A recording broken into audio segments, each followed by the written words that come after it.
Princess Sophia by Brian K. Eddy, with illustrations by The Horses.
Chapter 10 The Horse Muster.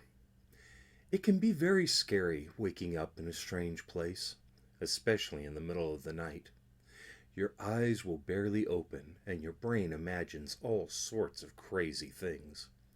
When Calvin awoke, his first thought was of countless horsemen, riding pigs no less, streaming down the sides of the mountain, laying waste to his fair city Icthalane, and eating all the ice cream. There was no reason to think such a thing was possible, yet even now a dread disquiet filled his soul. The stars above burned brighter than he had ever seen them. Master Orion, his old astronomy teacher, would have loved the view from here. Draconis, as always, ruled the northern sky. The great and minor fishing nets cast about in the heavenly seas for their prey. Here in the valley, he could not see Elfgild, the mighty hunter, and his silver belt. He slept behind the mountain tops. That is when it hit him. Calvin understood why this sense of doubt and fear had fallen upon him. Before leaving the castle vigilance, he gazed toward his own home and saw the Red Star Krieg, who drew blood in vengeance, greeting Weiss, the bright light of mercy, justice, and righteousness. Together they lay beneath Elfgild's foot on the horizon. Calvin had never believed in star reading, but this was an unmistakable sign of war. A war in which great heroes would fight and die for a just cause. Now, directly above him, Draconis stared at the kingdom of shadows. Would North Pisonia be fighting against or alongside this secretive land in the mountain tops? He drifted in and out of sleep while Sophia snored happily on the other side of their campfire. It burned low and gave just enough red light to see the waving of the tall grass surrounding them. Between the long blinks, or short naps, Calvin saw a twinkling star not 10 feet from where he lay. He reached under his cloak and drew the small dagger he always kept at the ready. A prince, you see, must always be ready for peace or war. A cool, clear woman's voice floated out of the darkness. "Hail, Calvin, Prince of North Pisonia, bringer of peace, omen of war. Your coming to this kingdom has long been foretold and feared." "How do you know me?" he whispered to the barely visible figure. "Why don't you step into the light and greet me as a friend?" "Are we friends, young prince? Should I welcome the one who will change everything about a land I love?" Something in the dark moved slightly closer, and now he recognized the glint of firelight on steel. Did she hold a weapon, he wondered. "You said I was a bringer of peace and an omen of war. What did you mean?" Calvin was very happy to see that Sophia had sprung to the ready with this stranger's first words. Her bow pulled taut and a feathered arrow waiting to fly at the first sight of danger. The hooded figure leapt into the circle of light. Sophia's aim was true but never reached its target. The shaft burst into flame, and then gave off a loud screech while transforming into a phoenix. It circled the trio twice, then flew off to the west. The princess stepped back several paces, but still looked ready to fight. Meanwhile, Calvin had gained his feet and prepared to rush the dark shadow. "Hold your place, friend. I mean you no harm." Her voice was kind now, and seemed to entrance them just as powerfully as the dragon had earlier that day. The long sword in her hand found its sheath. "There are many dangers ahead, some of which you know," she said, pointing at Sophia, "and some neither of you can imagine. I would give you advice, if you will take it." "Why should we trust you?" Sophia growled.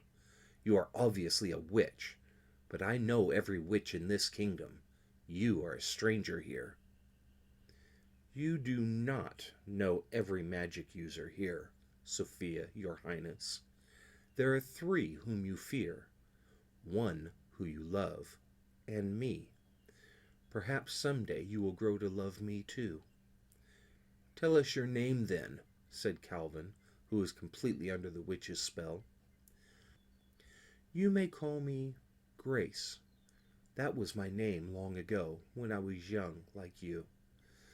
"Well, Grace," started Sophia angrily, "you are in my lands. Tell me your business, and be gone." Grace sagged just a little, as if a huge weight had dropped on her shoulders. "I will tell you one thing, and it is this. Listen to your Aunt Sarah. She understands the dangers he brings to this land. If he chooses well, there will be light and joy where there is now darkness and fear. If he chooses poorly, there will be blood and slaughter the likes of which has not been seen since Sophia Nostrum pursued her crown. Make haste tomorrow. The time is far shorter than you know." Just as the last of her words faded, the woman transformed into a bird and followed the phoenix out of sight. They spent the rest of the night huddled back to back, watching. The roaring fire cast a long, brilliant glare across the empty grasslands. Whenever Calvin began to feel drowsy, he'd ask Sophia a question. It did not matter what, just so long as they could talk. Unsurprisingly, he asked her about magicians in the kingdom. "Among us there are only witches, and not many of them. Our queens have long believed that magic was dangerous. If they could not control that power, it was better to not have it around at all. My house has kept a wizard for many generations. His name is Baird." "Do you trust him?" Sophia asked. "Is he honest with you? Does he tell you all of his plans and schemes?" Calvin hated the simple truth that no, Baird did not tell him everything. Just 3 days ago the magician had run off cackling, promising help that never came. "I trust him," Calvin said simply. "There is only one magic user I trust, my Aunt Sarah. She is the court witch. For as long as anyone can remember, the queen's younger sister was sent away to study magic with the most powerful wizards and warlocks in all the lands. Then she would return and use her powers to protect the kingdom and advise the queen." "Sounds like a good plan," Calvin said. Then his mind got to wondering. "Sophia, since you are the heir, does that mean you have a younger sister who is studying magic?" The princess grew very quiet. "No. I have an older brother who was married to a duchess in Pacama. I also had a sister, but she died in an accident. I was meant to be the witch." "I'm so sorry. You must miss them both." "I do. He is 20 years old, so very tall and handsome.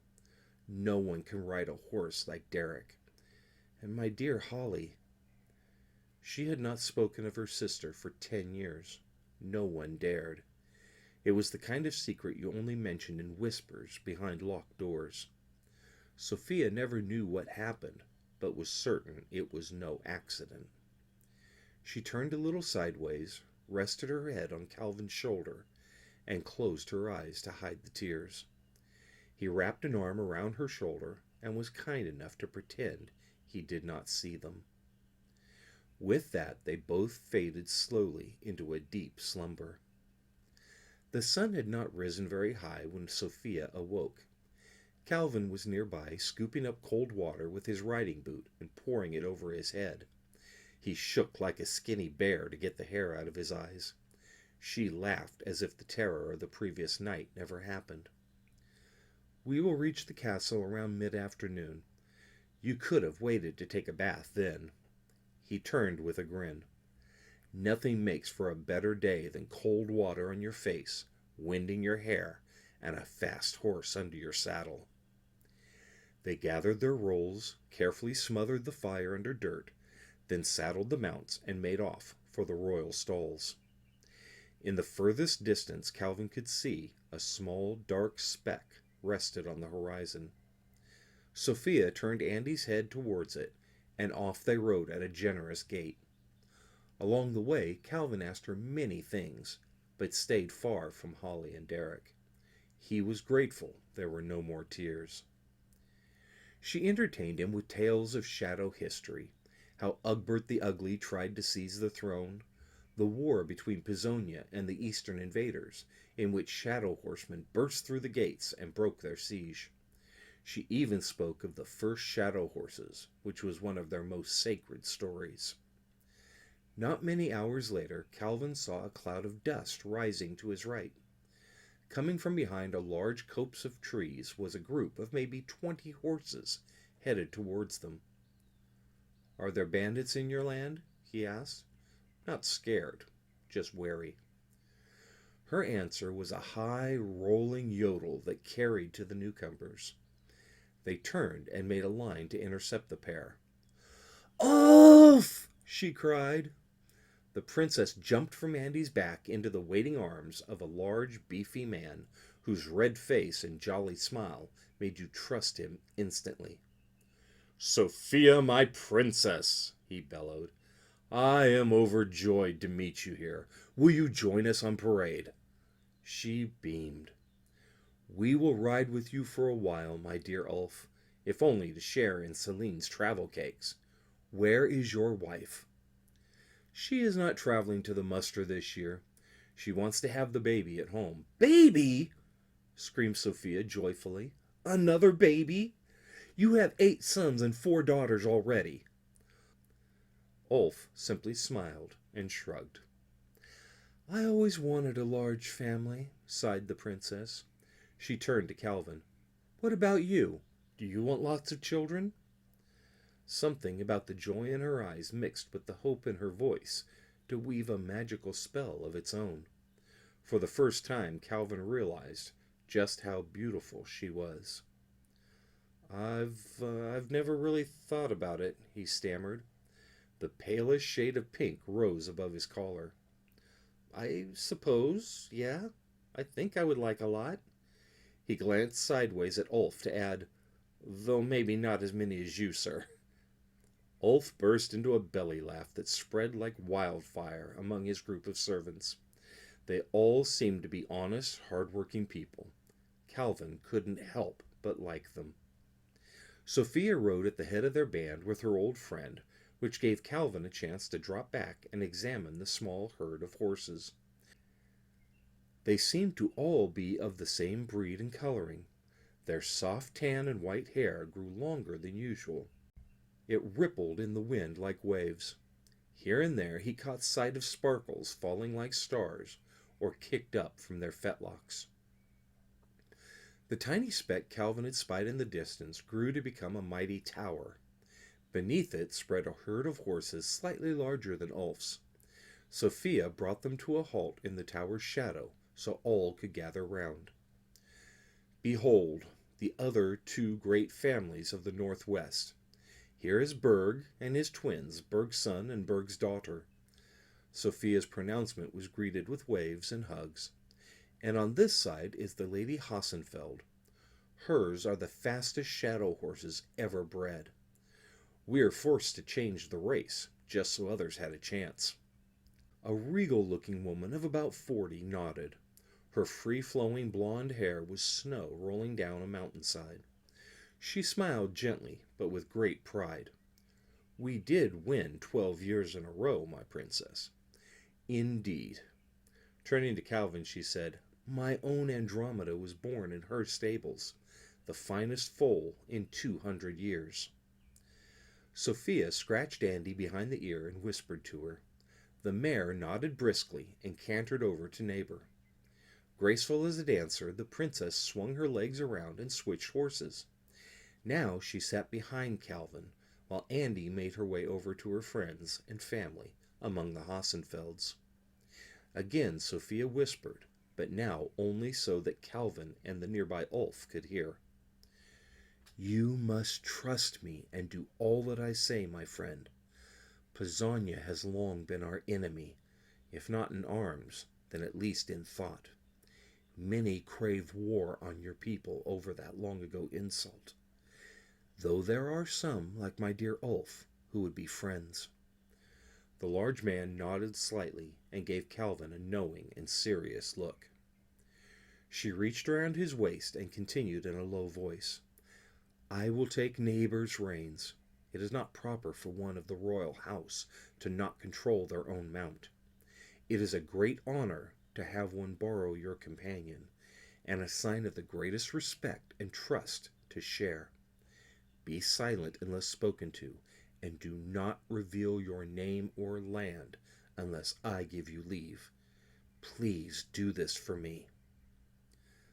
"Berg," she called loudly, "you and Lady Hassenfeld shall ride beside me.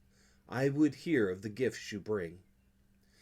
Lady Hassenfeld took the lead and bragged openly about how wonderful her foals were. Jaina, Adam, and Cooper are the smoothest runners you could imagine. Even a baby could ride at full gallop without falling off. Susanna over there, pointing to a taller, stronger mare, she can outpace even some stallions, not to mention anything found outside our mountains. Berg then took his turn and showed off the perfect balance and agility of his horses. "Abrielle, Abby, and Jalen," he said proudly. "They can change direction at full speed and are smart as any wizard. Why, they even led me to a small grove of horse hearts yesterday. Delish." Now Ulf puffed out his chest and told of the strength of his gifts. "Joseph and John can carry a full-grown man in full armor, even though they are but 4 years old. In time they will serve their masters well. Then there are the twins." A pair of black horses with identical markings pranced by, knowing Ulf spoke of them. "Olivia and Olivia. We could never tell them apart, so we just gave them both the same name." "And what of that one?" asked Sophia, indicating a magnificent black and white stallion that seemed to hang back on its own. "That is Andres. He is 6 and picked up his sparkles later than most. No, not because he wasn't loved. He is a very serious horse and gives his love to only the greatest humans, though he seems to have taken a liking to you, sir." At the mention of his name, Andreas had trotted over to the group, sniffed Calvin's face, then began to lick and nibble at his bag. Calvin reached in to find the very last horse-heart fruit. It was squashed a bit, and purple juice ran down his arm, but Andreas didn't care. He slurped the mash whole, whinnied, kicked up his heels, and then laid his head gently into the crook of Calvin's elbow. The bright white star that graced his forehead glowed golden, and the sparkles dripped off his overly long mane and tail. To the humans it was as if the brilliant sun were peeking through rain clouds. "Thank you, lords and lady. Most impressive. My mother will have a hard time choosing between them. May they ever remember their homes." "Thank you, your highness, thank you," echoed from each of them, as she waved them back to their herds. Calvin had remained silent during these discussions. He heard the subtle insults against his kingdom, but stayed true to Sophia's request. Now that the leaders had dropped back, he could ask a question which burned in his heart. Sophia? Yes, Calvin, she breathed in his ear. This was something new, and he had no idea what to make of it. The sensation made him shiver a bit, though he persisted in the question. I have noticed that many of the horses are not sparkly, but I thought all horses in your kingdom were shadow horses. Oh, she said flatly. A silence fell for many seconds. Just as Calvin was about to speak again, her voice floated forward. There is a secret about shadow horses that only the greatest breeders and our own family know. Every horse has the power to be a shadow horse. The feeding, the training, the breeding, all develop the greatest stock possible. No one can match our abilities. Yet even we cannot promise that any particular companion will rise to the level of shadow. What is that secret? The fruit, horse hearts, which grows nowhere but here and in your secret garden. It unlocks the potential of the animal. It works to raise their belief in themselves. Yet even with the fruit, only a horse that decides to become its very best will sparkle. I don't understand, said Calvin quietly. Do you know anyone who has a talent but chose not to use it? Yeah. I know an artist who decided he'd rather be a soldier. He is a good soldier, but a much better artist. He says it's too hard to sculpt the stone and hurts his hands. He is not willing to pay the price of greatness. It is the same with shadow horses.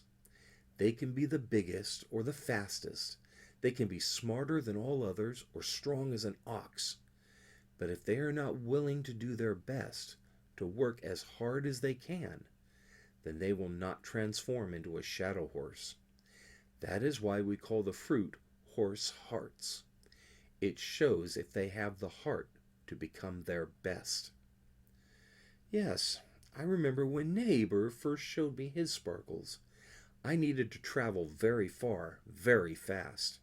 I never knew he could run so swiftly. That is the other part of the secret. They must be loved and love you back. Neighbor chose to become a shadow horse for you. If you ever turn your back on him, he will lose his sparkle and become just another steed. Neighbor shook his head and whipped it backwards so that his mane washed Calvin in a shower of silver fireworks. Do not worry, boy. You are my dearest friend and companion, Calvin said affectionately. Spoken like a true subject of the Shadow Kingdom. Before them in the distance stood a huge crowd of people and horses. They were camped all around the southern end of a palisade. Calvin recognized it as a fence made of wooden poles set tight against each other to form a wall. The sharpened tops looked like so many pencils. Sophia lifted her voice to cry, "Welcome to the royal stalls, home of Queen Sophia Benefax, and your humble princess." The families who rode with them dispersed to find room for their own tents and herds. Andromeda joined them, though Sophia remained on Neighbor's back. The four of them moved through the crowd, which parted in reverence for the princess. All around them, a voice seemed to cry out loudly the names of young shadow horses as they were presented to the crowd. After each name, a loud cheer went up in their honor. Grayson, Andrew, Liana, Dallas.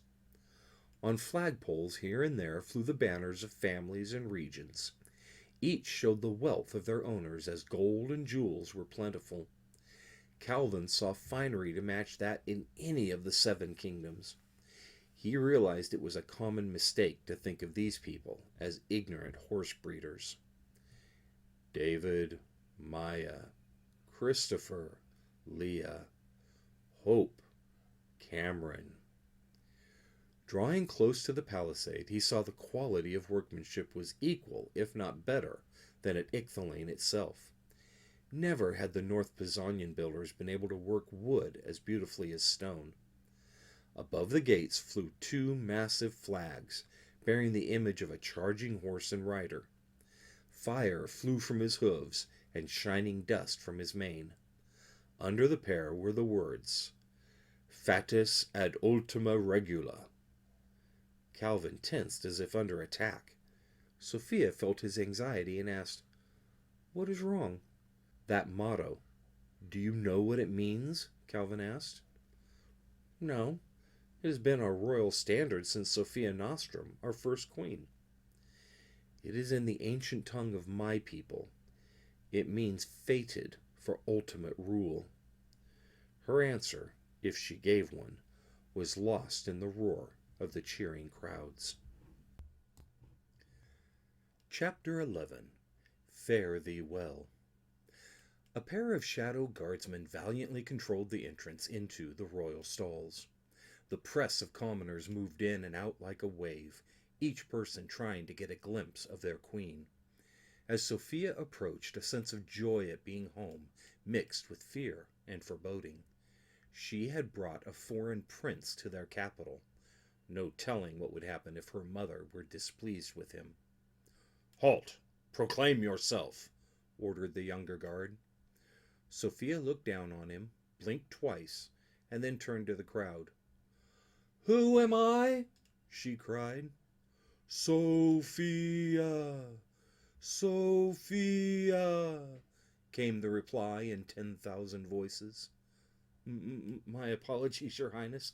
Egbert is new and did not recognize you," stammered the older guard. She smiled gently and leaned in so only they and Calvin could hear. "You did well, Egbert. Challenge anyone you do not know, and maybe some of those you do. My friend here is free to move about the stalls as he will." "Yes, Your Highness," they answered together. "Sarah, Miriam, Mariah, Michaela," boomed over the crowd. Near to the castle doors was a large, high stand. Brightly colored silks covered it, giving shade to those underneath. A temporary paddock was set up to the side, where 100 or more shadow horses played.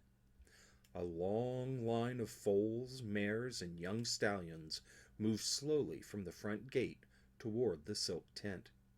As each name echoed through the courtyard, that horse would gallop forward, prance and jump before the tent, and then head swiftly to the paddock.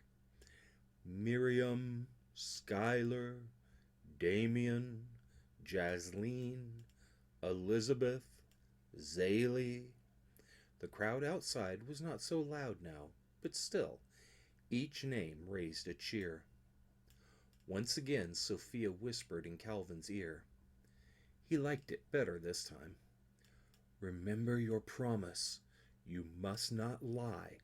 She or Sarah the witch will know. Repeat this. You are just a traveler whom I found in the mountains. I decided to bring you here so you can give news of the outside kingdoms to the queen. She will press for your name. Do not give it to her. Claim you have made a vow not to share it as penance for some foul act." "But I've done no foul act." "You entered my kingdom without permission. That usually means death for one of North Pizonia. She will find that foul enough." Together they trotted up to the pavilion. There sat the lesser royalty, greatest merchants, leaders, and retinue of the land. In the center place of honor on their thrones were Hagatha, Queen of Shadows, and her consort, King Herman. "Hail, my queen! I come home from the defense of Castle Vigilance, with a prisoner." Calvin started, but Sophia jabbed him hard in the side with her elbow. The queen stood and stepped forward to the railing. She was tall and beautiful. Calvin thought she could have been Sophia's older sister rather than her mother. Her flaming red hair rippled in the breeze, while her cold green eyes flashed menacingly. "A prisoner, my daughter? That has not happened for many centuries." Turning to Calvin, her voice changed from a steel trap covered in satin to an open sword. "What were you doing at that castle? Tell me your name, now." Her eyes seemed to bore down into Calvin. Now he understood what Sophia meant. This woman would know a lie. Sophia intervened. "He wasn't at the castle, Mother. I caught him a distance away. It is possible he did not even know it was there. I was going to execute our law upon him when he told me of news from Pacama and South Pazania. Surely the information he knows would be worth a few days' delay?" The queen looked thoughtfully for a moment, and then said, "He is in your charge, Sophia. Keep him here, and keep him alive. We will learn this information after dinner. For now, I must judge the muster." Miley, Oscar, Michael, Joseph. Neighbor cantered away from the tent backwards. You don't turn your back on the queen, after all. Agatha turned her attention back to the muster, and they knew they were dismissed. Sophia took them around the castle, past a wide parade ground, and through a thicket of trees so dense it was almost night amongst them. In the very back of the grove, against the northern palisade wall, sat a tiny hut. It had no straight lines anywhere. Every corner and angle were rounded off, so that it looked like a huge mushroom bathed in a small beam of bright sunlight. A steady stream of pink smoke rose from the chimney.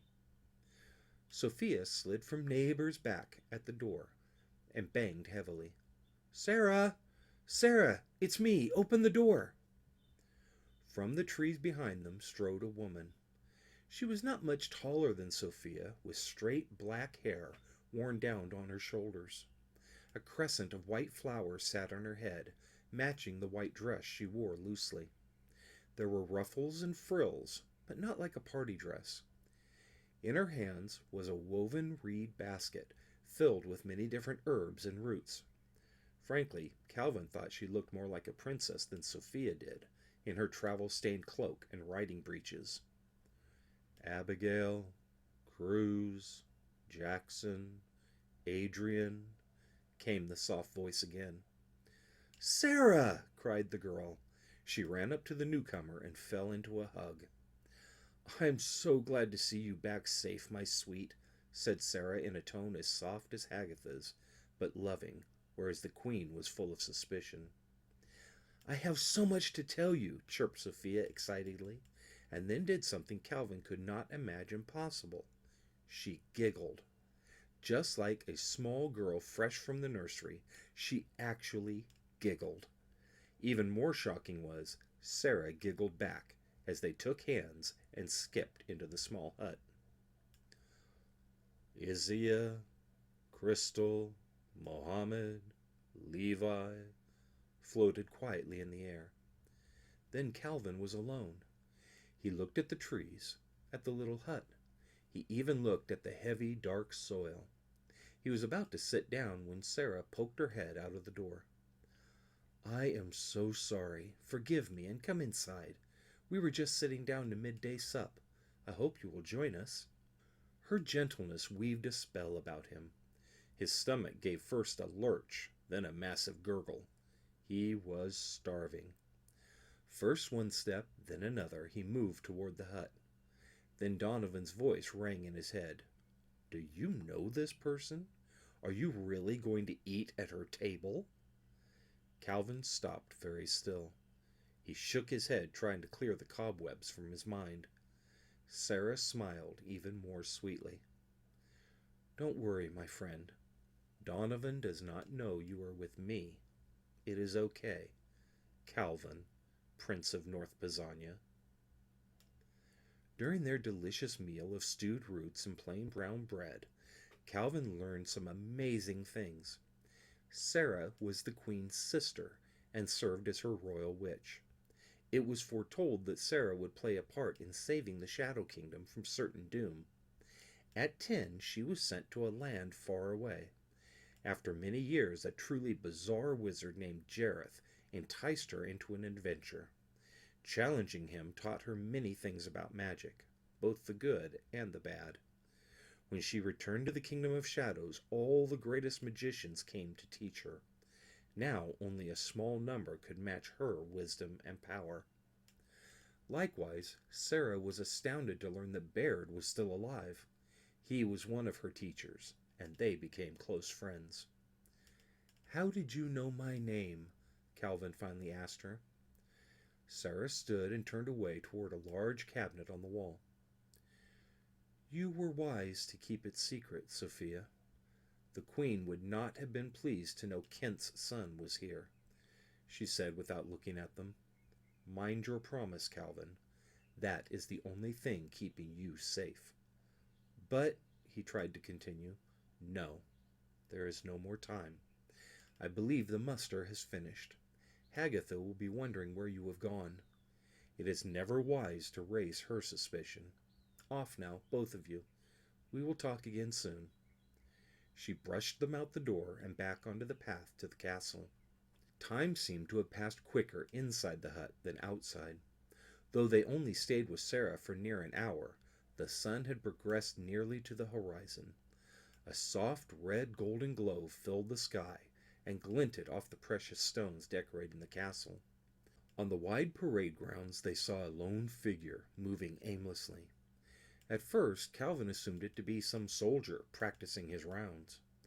Drawing closer, Sophia recognized him as her father, the king. He was walking around singing a sad ballad to himself, one about home and safety and love. "Good evening, Father. How are you?" The king spun quickly in surprise. His head wobbled a bit, and he swayed slightly from side to side.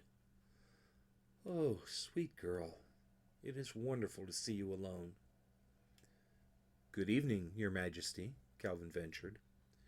The king turned his attention to Calvin and stared at him through bleary, red eyes. "Yes, you. I saw earlier when she questioned you." Suddenly the king stepped forward and took Calvin in an embrace. He whispered desperately into his ear, "I know what you are. She suspects, but I know."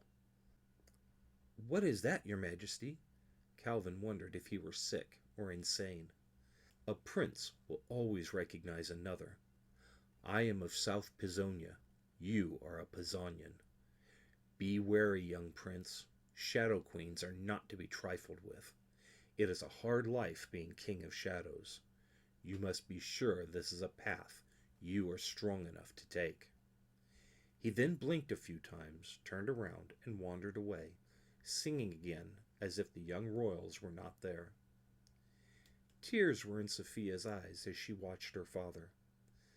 "I love him, you know. He is a good man. Very sad, but good. Come, this is the only time he has peace. Leave him." They walked halfway around the castle, so that the paddock and front gates were in view. Sophia lifted 2 fingers to her lips and gave out a shrill blast of a whistle. An answering neigh was soon followed by Andromeda and Neighbor galloping towards them. "We have lost many hours," Sophia explained to Calvin. "The queen has already eaten and should be leading the grand parade now. All the horses gifted to her are led in procession 3 times around the stalls. Then she will take those whom she has chosen for herself. The rest are to become gifts to the royal houses of the other 6 kingdoms." Sure enough, through the front gates, Calvin could see an unending line of people moving counterclockwise. He and Sophia waited under the royal standards until the queen came around again before joining the throng. The queen chose to ignore him at first, though he could tell all her thoughts were about who he was and why he was there. "Sophia, you did not sup with me as I commanded. Where were you?" "Forgive me, mother. I went to see Sarah and lost track of time." "As happens all too often in that hovel. I must insist she moves into the castle." "I think she likes it there." "Likes it? Likes it? Of course she likes it. But since when does liking something have anything to do with ruling a kingdom? Do you think I like spending my time with these peasants? or listening to the merchants talk about buying and selling? You must learn, daughter, that to be queen means doing many things you do not like. You do them because you must." Sophia blanched at the harshness of her words. "But, mother, is there nothing that brings you happiness?" They had come almost full circle now, and the third round was finished. The queen raised her hand, and the crowd gathered near. In a lowered voice she said, "The only thing a ruler has is power. Power to build and power to destroy. Power to command. That is what I enjoy. You will learn that truth, or you will never be queen." She turned a circle on her stallion and then addressed the citizens. "You have mustered the finest of your herds and brought them to me. I thank you. Nala, Sophia, Kylie, Zoe, come with me. Remember all, a horse from the kingdom of shadows is of greater worth than any other. Be proud of your companions. They go to the royal households of the other 6 kingdoms. It is a great honor." A massive cheer arose from the crowd as they started to move off to the east. Many calls of "Long live the Queen!" and "The shadow comes for all!" were heard. A long trail of sparkles floated in the dusk. Once they were alone again, the Queen looked right into Calvin's eyes. "As for you, you are either spy or renegade prince. I would have neither in my lands. Be gone with you. Do not return under pain of death. If you are a prince, then know my Sophia shall never marry you. If a spy, then tell your king what you have seen, and warn him that shadows cannot be overcome." With that she whipped her horse with the reins and dug her heels deep into his sides. The poor beast lurched forward in the gloom toward the castle. The 4 newly chosen members of the royal herd followed, dim stars dropping from their manes and tails. Sophia wiped a tear from her eye and then turned Andy to the east. "It is my duty to escort them to Sunrise Town. From there, you must go home." Calvin had a lot of things to think about during that ride. For 2 days the pair of them were mostly silent, even while a moving festival marched around them. People drank and laughed constantly. Horses gambled in the deep grass and splashed in the numerous rivers they crossed. By the second sundown they reached the edge of a city large as any Calvin had ever seen. At this point in the mountains there was a narrow, steep valley that marked the very edge of the Shadow Kingdom's border. Sunrise Town had spread up in the valley and then grown out on both sides, so that it rested in both Shadows and Pisonia. A pair of huge metal gates cut the city in two. Canals, pits, and hedges acted to guard the gates in case of war. But today the gates were open, the canals had bridges over them, and the entire city joyed in the arrival of the shadow horses. A merchant named Kauf sat beside Calvin on his pure white mare and admired the city. "Here is the only place that shadows will trade with the outside kingdoms.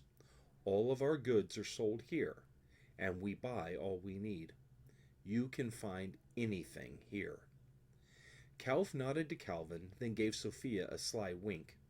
She smiled and then took Calvin to a nearby inn to rest for the night. They sat in the great room before the fire so that the dignitaries could bid farewell to the princess. It lasted until late in the evening. After the very last merchant paid his respects, Calvin finally asked the question that had bothered him for so long. "Sophia, what is your mother planning? I've seen so many things that give me pause. Is my land in danger?" Sophia closed her eyes and would not look at him. The crackling fire bathed them in a deep red light. "Every queen of shadows must take an oath when she receives the crown. They swear to protect the land, build our forces, and one day to restore our rightful place as rulers of Old Pacama." So, you plan to conquer us? All of us? No one has taken it seriously for generations. We are a peaceful land unless attacked. We have not gone to war in almost 100 years. But now, I'm not sure. You think your mother is planning to keep her oath? I don't know.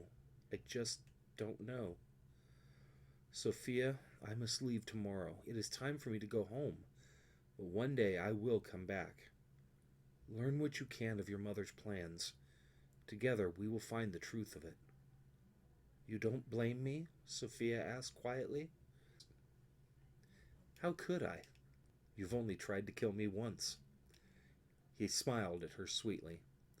You are the best friend I've ever had. Aside from neighbor, of course. She smiled back through tears. I will miss you, Calvin, Prince of North Pisania. And I will miss you, Sophia, pain in my neck. She chased him to his room, beating him with a pillow all the way. Next morning they arose early to witness the parting. Here at the Sunrise Gate all herds would separate into their travel groups. The master of the drive was just finishing his duties when they arrived. Xavier, Amorous, and Brianna, you are going to Pacama. Ride with Gast in his house. They will guide you safely there. 3 beautiful matching tan horses kicked their heels and moved to the southernmost group. Princess, I am honored to report that all shadow horses are parted and ready to begin their new lives. May I set them on their way? You may, Master of the Drive. Honor and peace be upon you and your house for this service. Thank you, Your Highness. The master gave a loud whoop, and the 4 parted herds began their journey. Momentarily alone, Calvin looked at Sophia and felt a flood of emotions. He had gone to Vigilance desiring to defeat and humiliate her, yet the last week had been one of the happiest of his life. Now he could not imagine their being apart.